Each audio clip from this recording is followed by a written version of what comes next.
Hello there and welcome back. In this video, I'll be demonstrating how to fix an old painting. It might be looking good initially, but you can fix it even further to make it look even beautiful and artistic. So, as you're seeing me paint, first, let's work on the foliage. I've taken a hog hair brush. You can take any brush for this, which is not synthetic, so that you get that crisp textures. And look at that. I'm painting the outermost tree or the foliage of this painting. So I've loaded a lot of white into that same pile of paint with lemon yellow.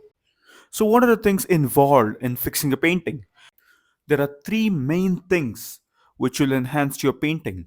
First is the contrast. So this contrast, we can enhance the lights and darks automatically and it'll help you to beautify your painting. Second is the saturation. Some of the colors or some of the shades might have got faded. Like your blacks, for example, looks like dark gray, but initially it looked black. And this happens very often with acrylics. So saturation on contrast. And the third one is the brightness. Go ahead and get in the brightness back into your painting, and that'll beautify even further. So the key takeaway from this video is that you can learn to paint foliage, professional foliage with this brush I'm using. That is a hog hair brush. And this is not only restricted to green foliage, it could even be grass or bush, anything which is green in color or which is having a lot of foliage concept in it. So I'm not going to apply too much of pressure. And as you're noticing, I'm not making all the trees equally bright. I'm slowly reducing the brightness. I'll tell you how I reduce the brightness.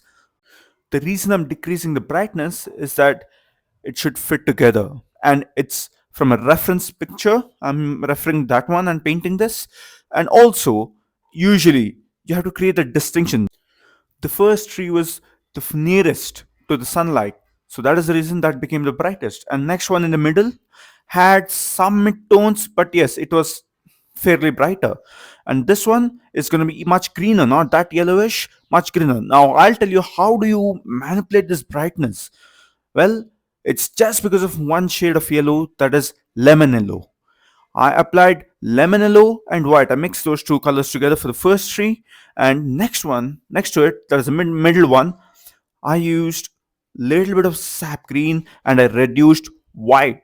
So it's more of 90% of it was lemon yellow and 10% was some sap green. That's it.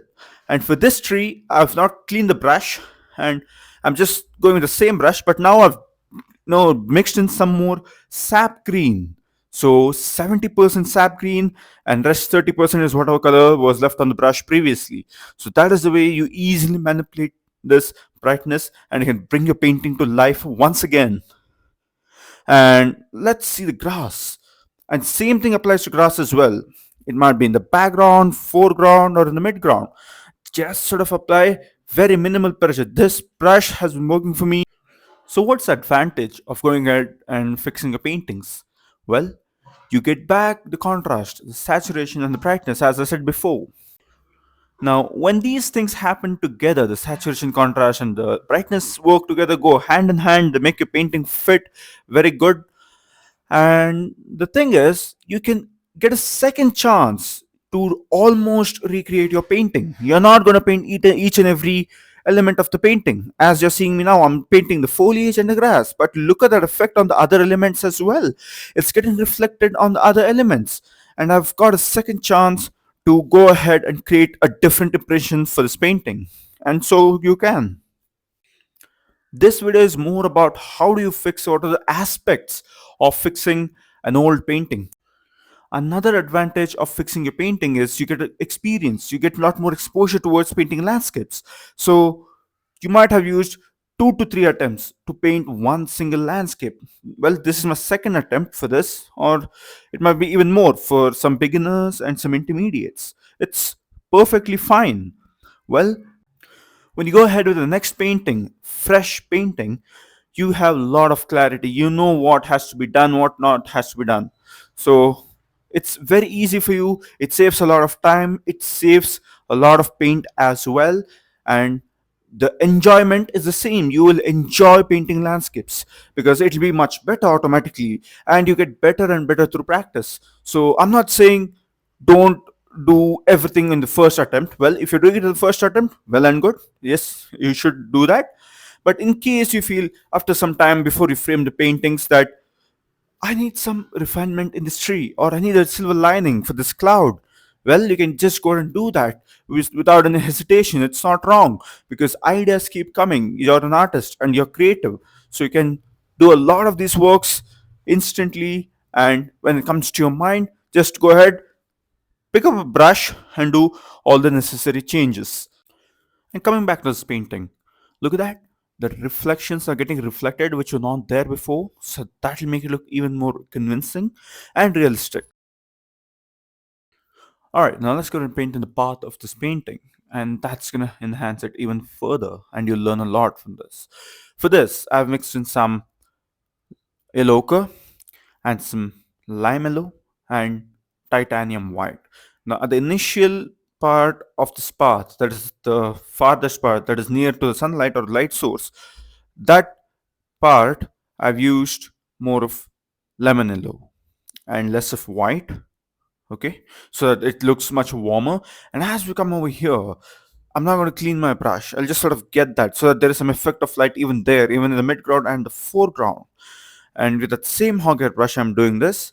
So let's go and wipe it off and let's sort of bring in that color into the shadowy regions so that it looks natural and it enhances the beauty of this painting. There we go, we're almost there with the highlight part of this path. Just sort of using the dry brush blending technique so that there is some effect of pebbles on the shadowy part of the path so that it looks kind of interesting. And now let's take in some black on that same hog hair brush. Very same brush. You can also see it's not that dark because I've not cleaned the brush. The same white, yellow, ochre, lemon, everything is still there. So I'm taking thick paint of black and sort of placing it to the corner. So just sort of tap it on the bushes around so that it's going to create the contrast. And also, let's say your painting is for sale. You can go ahead and recode the price for much more or however you feel, which is reasonable. Okay, so that is the reason this is very important to fix your paintings so that you can get a lot of money through selling your paintings, and also it's going to feel good in the heart. Okay, so with this I come to the end of this video.